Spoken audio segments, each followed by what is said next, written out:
దేవుని సన్నిధానానికి, దేవుని మందిరానికి సిద్ధపాటు కలిగి దేవుని వాక్యాన్ని వినడానికి వెళతావో ఆ ఆదివారము నీకు ఆశీర్వాదకరంగా ఉంటుంది. అంతేకాదు మరి 4వ ఇన్స్ట్రక్షన్ ఏంటంటే, మనం ధరించబోయేటువంటి వస్త్రాలు మనం శనివారమే సిద్ధం చేసుకుని పెట్టుకుంటే చాలా మంచిది. చాలామంది ఆ రోజు ఏం చేస్తారంటే బీరువాలు తెరిచి హడావిడి చేస్తూ ఉంటారు. దేవుని బిడ్డలారా, దయచేసి గమనించండి. ముందు రోజే, శనివారం రోజే మీరు ధరించుకోబోయేటువంటి వస్త్రాలు ఏవైతే ఉన్నాయో ఆ రోజు సిద్ధపరచుకుంటే అవి చాలా మంచిది. అంతేకాదు మరి మన జీవితాల్లో సమయాన్ని పాడు చేయకూడదు. సమయాన్ని మనము సద్వినియోగం చేసుకోవాలి. ముందుగానే ప్రభువు ఆరాధనలో ఉంటాడు కాబట్టి 15 నిమిషాలు ముందుగానే మనం వెళితే అది మనకు ఆశీర్వాదకరం, అది మనకు దీవెనకరం, అది మనకు మేలు, మనము ధన్యులమవుతాం. ప్రియ దేవుని బిడ్డలారా, కాబట్టి ముందు రోజే మనము వేసుకోబోయేటువంటి వస్త్రాలు కానీ, ధరించబోయేటువంటి వస్త్రాలు కానీ మరి ముందు రోజే మనము రెడీ చేసుకుని పెట్టుకుంటే అది చాలా మంచిది. మరి ఆ రోజు హడావిడిగా అన్ని వెతుక్కుంటూ ఇదేసుకోవాలి అదేసుకోవాలి అంటూ సమయాన్ని వృధా చేసుకొని మందిరానికి ఆలస్యంగా పోతే దానివల్ల మనకు ఆశీర్వాదము రాదు. అంతేకాదు మరి మత్తయి సువార్త 28వ అధ్యాయం 1వ వాక్యం చూసుకుని పోయి ముందుగా మరి శనివారము రాత్రే ఆలస్యంగా పడుకుంటే ఆదివారం మనము ఆలస్యంగా లేస్తాము. ఆలస్యంగా మనము చర్చికి వెళితే మనకు కూడా దీవెనలు ఆలస్యంగానే వస్తాయి. గమనించండి ప్రియ దేవుని బిడ్డలారా, ఈ విషయాలు జాగ్రత్తగా ఆలోచన చేయండి. ఎప్పుడైతే మనము ఆలస్యంగా వెళతామో ఏం కాదులే ఆమేన్ అని దైవజనుడు ప్రకటించినప్పుడు కావాలంటే వెళదామంటే నిన్ను కూడా అలాగే ఆమేన్ అంటాడు, కానీ ఆశీర్వదించడు. ఆ ఆశీర్వాదాలు నీ మీదకి రావు. రే దేవుని బిడ్డలారా, చాలామంది లాజిక్గా ఇదిగో దేవుడు ప్రభువు మరి పరిశుద్ధ గ్రంథంలో ఒక ఉదాహరణ చెప్పాడు కదా, అందరికీ మరి పని అప్పగించిన తర్వాత మరి లాస్ట్ వానికి కూడా అదే జీతం ఇచ్చాడు కదా అని లాజిక్ చెప్తుంటాడు. ఇక్కడ ఆ లాజిక్ పని చేయదు. అది దేవుడు తన యొక్క చిత్తము చొప్పున ఆ విధంగా వాళ్ళను పంపించాడు కాబట్టి, మరి ఆ యజమానుడు తన చిత్తము చొప్పున పంపించాడు కాబట్టి వారికి తను జీతం ఇచ్చాడు. ఇక్కడ మన యొక్క స్వయం కృతాపరాధం కనబడుతుంది, మన యొక్క స్వంత చిత్తముతో చేస్తున్నటువంటి అపరాధము కనబడుతుంది, పొరపాటు కనబడుతుంది. కాబట్టి మనం ఎప్పుడు కూడా అటువంటి ఆశీర్వాదం మన మీదకి వస్తుందని ఆలోచించకూడదు. కాబట్టి ప్రియ దేవుని బిడ్డలారా, శనివారం రాత్రే ఆలస్యంగా పడుకోకండి. ఎందుకంటే ఆలస్యంగా పడుకుంటే ఆలస్యంగానే లేస్తారు, ఆలస్యంగానే మందిరానికి వెళతారు, ఆలస్యంగానే మీకు దీవెనలు రావచ్చు, రాకపోవచ్చు. కాబట్టి మరి ప్రియ దేవుని బిడ్డలారా, దయచేసి గమనించండి, ముందు రోజే సిద్ధం చేసుకోవాలి. ఎందుకంటే మరి మత్తయి సువార్త 28వ అధ్యాయములో 1వ వాక్యములో చూడండి, అక్కడ స్త్రీలు ఎలా వారు సిద్ధపడ్డారు అక్కడ మనకు కనబడుతుంది. మత్తయి సువార్త 28వ అధ్యాయం 1వ వాక్యములో, విశ్రాంతి దినము గడిచిపోయిన తర్వాత ఆదివారమున తెల్లవారుచుండగా మగ్దలేనే మరియయు వేరొక మరియయు సమాధిని చూడవచ్చారు. తెల్లవారక ముందే, వేకువనే, చాలా చీకటిగా ఉన్నప్పుడే వాళ్ళలో నిజంగా ప్రభువును చూడాలి, ప్రభువును దర్శించాలి, ప్రభువుతో మాట్లాడాలి అని వారు హృదయములో వాంఛ కలిగి, ప్రేరణ కలిగి, ఉత్సాహం కలిగి ఇదిగో ఆ స్త్రీలు మరి వేకువనే సమాధి వద్దకు వచ్చారు. మరి ఉదయాన్నే లేస్తున్నావా? ఈరోజు ఉదయమే లేచావా? వేకువనే లేచావా? ప్రియ దేవుని బిడ్డలారా, గమనించండి, మన జీవితాల్లో వేకువనే లేవటం ద్వారా చాలా మరి అద్భుత ఆశ్చర్య కార్యాలు మనం చూడగలం, చేయగలం. ఎందుకంటే మరి అది మనకు చెప్పాను, 3 గంటల నుండి ఉదయం 6 గంటల వరకు దేవదూతలు తిరిగేటువంటి సమయం. కాబట్టి నీవెప్పుడైతే దేవుని స్తుతిస్తూ ఆరాధిస్తూ ప్రార్థనలో గడుపుతూ ఉంటావో అది నీకు ఆశీర్వాదకరంగా ఉంటుంది. కాబట్టి మరి ఆదివారం ఉదయాన్నే లేచేటువంటి అలవాటు, త్వరగా నా దేవుని సన్నిధికి వెళ్ళాలి, నేను సిద్ధపడాలి అనేటువంటి అలవాటు మనం గనక చేసుకుంటే అది చాలా మంచిది. అంతేకాదు మరి 6వదిగా, ఆదివారం చాలా మంది వారమంతా ఉన్నటువంటి బట్టలు ఉతుక్కోవటం, ఇస్త్రీలు చేసుకోవటం, ఇల్లును శుభ్రపరచుకోవడం వంటివి చేస్తూ ఉంటారు. దయచేసి ఆ రోజు ఏమి చేయకండి. అదేంటి బ్రదర్, మరి వారమంతా మేము జాబ్ చేస్తున్నాం కదా, మాకు దొరికేదే ఒక ఆదివారం కదా అని అనుకుంటే దానికి నేనేమి చేయలేను. రే దేవుని బిడ్డలారా, ఆదివారాన్ని, ఆయన దినాన్ని, ఆయన ప్రభు దినాన్ని ఇదిగో మనము ఘనముగా ఆచరిస్తే దానివల్ల ఆశీర్వాదాలు ఉంటాయని మాత్రం నాకు చెప్పాడు మరి మీరు కూడా అదే చేస్తే మంచిది, మీరు కూడా అలాగే ఉంటే మంచిది. మరి ఏం చేయాలి బ్రదర్? మరి ఆ రోజు మరి పొద్దున్నే చర్చికి పోయి వస్తాం కదా, మరి సమయం అంతా వృధానే కదా, మరి ఆ రోజు మరి ఏం చేయాలి?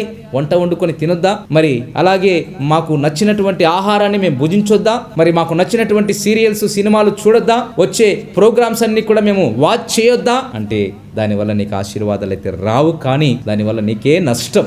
మరి ఏం చేయాలి అంటే ప్రియ దేవుని బిడ్డలారా, మరి ఆ రోజు ఎవరైనా ప్రభువును తెలియనటువంటి వారు ఉంటే వారి ఇళ్లకు వెళ్ళండి, సువార్త ప్రకటించండి. వారు నశించి నరకానికి వెళ్ళటం మీకు ఇష్టమా? దేవునికైతే ఇష్టం లేదు. మరి ఆయనను కలిగినటువంటి మీకు అది కూడా ఇష్టం ఉండకూడదు. ఎందుకంటే ఎంతో మంది తెలిసినటువంటి వారు ఎంతో మంది మరి మనకు స్నేహితులుగా, బంధువులుగా ఉంటున్నారు. వారి ఇళ్లకు వెళ్ళి, అదేంటి బ్రదర్ మేము మా ఇల్లు విడిచి వాళ్ళ ఇళ్ళకి వెళ్ళడం ఏంది? దయచేసి గమనించండి. వారు నశించి నరకానికి వెళ్లకుండా ఉండాలి అంటే, వారి ఆత్మ నరకములో బాధపడకుండా ఉండాలి అంటే, వారు ఒక దినాన వారి రక్తానికి నీవు బాధ్యుడవు కాకుండా ఉండాలి అంటే, ఆ రోజు ఒక్క రోజు మరి దయచేసి తెలిసినటువంటి వారి ఇంటికి వెళ్ళి మీరు దేవుని యొక్క వాక్యాన్ని మీతో పంచుకోండి. రే దేవుని బిడ్డలారా, మరి గమనించండి. మరి ఇంకా ఆ రోజు వీలైతే గనక హాస్పిటల్లో ఎంతోమంది అనారోగ్యంతో బాధపడుతూ ఉంటారు, నిస్సహాయ స్థితిలో ఉంటారు, ఎవరు పలకరించలేని స్థితిలో ఉంటారు, ఎంతో మరి నిరాశ నిస్పృహల్లో ఉంటారు. మరి అటువంటి వారిని దర్శించండి. అలాగే మరి జైళ్ళలో ఎంతోమంది ఖైదీలు వారు ఆవేశపూరితంగా చేసినటువంటి పనికి ఆ యొక్క మరి శిక్షను అనుభవిస్తున్నటువంటి వారు నిరాశలో, నిస్పృహలో, ఎంతో దీనావస్థలో ఉంటారు. అటువంటి వారిని దర్శించండి. దేవుని బిడ్డలారా గమనించండి. మనకు ఆదివారం ఆశీర్వాదకరంగా ఉండాలి అంటే మన జీవితాల్లో మనకు ఎంతో మేలుకరంగా ఉండేటువంటి దేవుని వాక్యాన్ని అనుసరిస్తే మనకు ఎంతైనా మంచిది. కీర్తనల గ్రంథం 41వ అధ్యాయంలో మనం చూస్తే బీదలను కటాక్షించువాడు ధన్యుడు అని వ్రాయబడి ఉంది. చూడండి, ఆపత్కాలమందు యెహోవా వానిని తప్పించును, యెహోవా వానిని కాపాడి బ్రతికించును. భూమి మీద వాడు ధన్యుడగును, వాని శత్రువుల ఇచ్చకు నీవు వానిని అప్పగించవు. రోగశయ్య మీద యెహోవా వానిని ఆదరించును, రోగము కలుగగా నీవే వానిని స్వస్థపరచుదువు. దేవుని బిడ్డలారా, ఆదివారపు దినాన మీకు వీలైనంత మట్టుకు ప్రభువుకు మహిమకరంగా ఆ దినాన్ని మీరు మరి ఆచరించండి. నిజంగా దేవుని ఆశీర్వాదాలు మీ మీద మరి అద్భుతంగా కుమ్మరించబడతాయి. 58వ అధ్యాయము 7, 8, 9 వాక్యాలు మనం ఇప్పుడే చూసాం. చూడండి, యెషయా గ్రంథం 58వ అధ్యాయం. నిజంగా ఆ రోజు మనము బీదలను కానీ, లేకపోతే దిక్కులేని వారిని కానీ, అనాథలను కానీ, అభాగ్యులను కానీ, మరి అలాంటి వారిని మనం దర్శించినప్పుడు మనం ఆశీర్వాదాలను మనం పొందుకోగలుగుతాం. ఎందుకంటే అది ఆయనకు ఇష్టమైనది, ఆయనకెంతో సంతోషకరమైనది. చూడండి, 58వ అధ్యాయం 7, 8, 9 వచనాలు చూస్తే, నీ ఆహారము ఆకలుగొనిన వారికి పెట్టుటయు, నీ రక్త సంబంధికి ముఖము తప్పింప కొనుటయు, దిక్కుమాలిన బీదలను నీ ఇంట చేర్చుకొనుటయు, వస్త్రహీనుడు నీకు కనబడినప్పుడు వానికి వస్త్రములిచ్చుటయు, ఇదియే కదా నాకిష్టమైన ఉపవాసము. అలాగు నీవు చేసిన ఎడల నీ వెలుగు వేకువ చుక్కవలే ఉదయించును, స్వస్థత నీకు శీఘ్రముగా లభించును, నీ నీతి నీ ముందర నడుచును. యెహోవా మహిమ నీ సైన్యపు వెనుకటి భాగమును కావలి కాయును.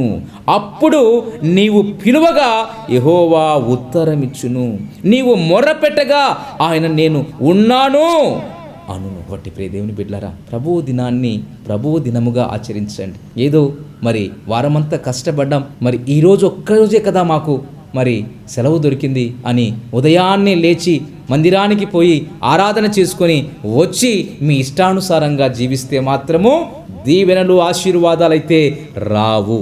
అదేం బ్రదర్, మేము ఆరాధనకి వెళ్ళొచ్చాం కదా అంటే, ఇదిగో ఆయన సెలవిస్తున్నాడు. యెషయా గ్రంథము మరి ఇదే 13వ వచనములో, నా విశ్రాంతి దినమున వ్యాపారము చేయకుండా నాకు ప్రతిష్ఠితమైన దినమని నీవు ఊరకుండిన ఎడల, విశ్రాంతి దినము మనోహరమైనదనియు యెహోవాకు ప్రతిష్ఠిత దినమనియు ఘనమైనదనియు అనుకొని దానిని ఘనముగా ఆచరించిన ఎడల, నీకిష్టమైన పనులు చేయకయు, వ్యాపారము చేయకయు, లోక వార్తలు చెప్పుకొనకయు ఉండిన ఎడలా, ఇక్కడ కండిషన్ అప్లై. మరి ఆయన వాగ్దానము నెరవేర్పు నీకు కలగాలి అంటే నీవు యెహోవా యందు ఆనందిస్తావు. దేశము యొక్క ఉన్నత స్థలముల మీద ఎక్కిస్తాను, నీ తండ్రి అయిన యాకోబు స్వాస్థ్యాన్ని నీ అనుభవంలోనికి నేను తీసుకొని వస్తాను. ఇదే యెహోవా వాక్కు. కాబట్టి ప్రియ దేవుని బిడ్డలారా, మరి మన జీవితాల్లో ప్రభు దినము అని గ్రహించి భయభక్తులు కలిగి మిగిలిన వారానికి మనము సిద్ధపడితే అది మనకు మేలుకరము, అది మనకు ఆశీర్వాదకరము. ఎందుకంటే ఒక్క మాట చూపించి నేను ముగిస్తాను. ఎఫెసీయులకు రాసిన పత్రిక 5వ అధ్యాయము 15వ వాక్యములో మరి ఒక మంచి మాట వ్రాయబడి ఉంది. చూడండి. దినములు చెడ్డవి గనుక మీరు సమయమును పోనీయక సద్వినియోగము చేసుకొనుచు అజ్ఞానుల వలె కాక జ్ఞానుల వలె నడుచుకున్నట్లు జాగ్రత్తగా చూచుకోండి. జాగ్రత్త సుమ. ప్రియ దేవుని బిడ్డ, ప్రియ సహోదరుడా, ప్రియ సహోదరి, ప్రియ తల్లి, ప్రియ చెల్లి, ప్రియ అన్న, ప్రియ తమ్ముడు, జ్ఞాపకం చేసుకో. ఆదివారము నీకు ఆశీర్వాదకరంగా ఉండాలి అంటే ఇదిగో నీ జీవితంలో వీటిని దయచేసి వ్రాసుకో. ఏం చేయాలి, ఎలా చేయాలి, ఏ విధంగా ఉండాలి అన్నటువంటి విషయాన్ని మనము ధ్యానం చేశాం. మరి చివరిగా ప్రకటన గ్రంథం 1వ అధ్యాయము మరి 3వ వాక్యములో మనము చూస్తున్నాం. ప్రతిరోజు కూడా ఆ మాట చదువుకుంటూనే ఉన్నాం. సమయము సమీపించినది గనుక ఈ ప్రవచన వాక్యములను చదువువాడును వాటిని విని ఇందులో వ్రాయబడిన సంగతులను గైకొను వారును ధన్యులు. కాబట్టి ఈ మాటలు నీ ముందుకు చేర్చబడ్డాయి. దయచేసి మరి ఈ ఆదివారం, ప్రతి ఆదివారము నీకు ఆశీర్వాదకరంగా ఉండాలి అంటే ప్రభువు సన్నిధిలో కనబడుటకై సిద్ధపడండి. మందిరానికి పోనప్పుడు జాగ్రత్తగా ఉండండి. ప్రవర్తన విషయమై జాగ్రత్త కలిగి ఉండండి. బుద్ధిహీనులు అర్పించినట్లు బలి అర్పించుట కంటే ఇదిగో ఆయన మాటలు వినడానికి వేగిరపడండి. ముందు రోజు రాత్రే ఏదైనా మన జీవితాల్లో పాపము ఉంటే ఒప్పుకోండి. దేవుని బిడ్డలారా, మరి దేవునికి వ్యతిరేకమైన పాపం ఏమైనా ఉంటే ఒప్పుకొని విడిచిపెట్టండి. మరి దేవుడు మీతో మాట్లాడడానికి సిద్ధపాటు కలిగినటువంటి హృదయాన్ని కలిగి దేవుని మందిరానికి వెళ్ళండి. మరి ముందు రోజు రాత్రే మీ వస్త్రాలు సిద్ధపరచుకోండి. మీరు సిద్ధపాటు కలిగి ఆ రోజు ముందుగా దేవుని సన్నిధానములో కనబడుటకై సిద్ధపడండి. అలాగే మరి ఆదివారం రోజు మరి మీకు వీలు అయితే తెలిసిన వారి ఇంటికి వెళ్ళి మరి వారు దేవుని వాక్యాన్ని తెలియకుండా ఉంటే వారికి మరి దయచేసి ఆ రోజు వారితో వాక్యం పంచుకోండి. లేదంటే మీరే వారిని ఆహ్వానించండి. అది ఇంకా మంచిది. ఇంకా మరి పేదలను, బీదలను, దిక్కులేని వారిని, అనారోగ్యంతో ఉన్నటువంటి వారిని, హాస్పిటల్స్లో ఉన్నటువంటి వారిని, జైలులో ఉన్నటువంటి వారిని వీలైతే దర్శించండి. అది మనకు మేలు, అది ఆశీర్వాదం. ఎందుకంటే దినములు చెడ్డవి గనుక సమయాన్ని పోనివ్వకండి. ఎందుకంటే ప్రభువు రాకడ అత్యంత సమీపముగా ఉంది. ప్రభువు రావడానికి మరి ఆయన వాకిట దగ్గరనే కాలు బయట పెట్టడానికి సిద్ధంగా ఉన్నాడు. తండ్రి ఆజ్ఞ నువ్వు వెళ్ళు అంటే ఆయన బయట పెడతాడు ఆ యొక్క కాలు. ప్రియ దేవుని బిడ్డలారా, ఆయన అడుగు పెట్టాడు అంటే మధ్యాకాశానికి వస్తాడు. ఆ సమయంలో మరి నీవు సిద్ధపాటు కలిగి లేకపోతే, ఆయనను ఎదుర్కొనలేకపోతే విడవబడుట అది బహు భయంకరము. కాబట్టి మనము ఈరోజు కొన్ని విషయాలు ధ్యానం చేశాం. వాటిని హృదయంలో భద్రపరుచుకొని ఆ ప్రకారముగా ఆదివారాన్ని మనకు ఆశీర్వాదకరముగా మనము మార్చుకుందాం. సబ్స్క్రైబ్ చేయండి, పక్కనే ఉన్న బెల్ బటన్ నొక్కండి. ఈ సందేశాలను దయచేసి 10 మందికి షేర్ చేయమని ప్రభువు నామమున ప్రేమతో మీకు మనవి చేస్తున్నాం. Thank you. Praise the lord.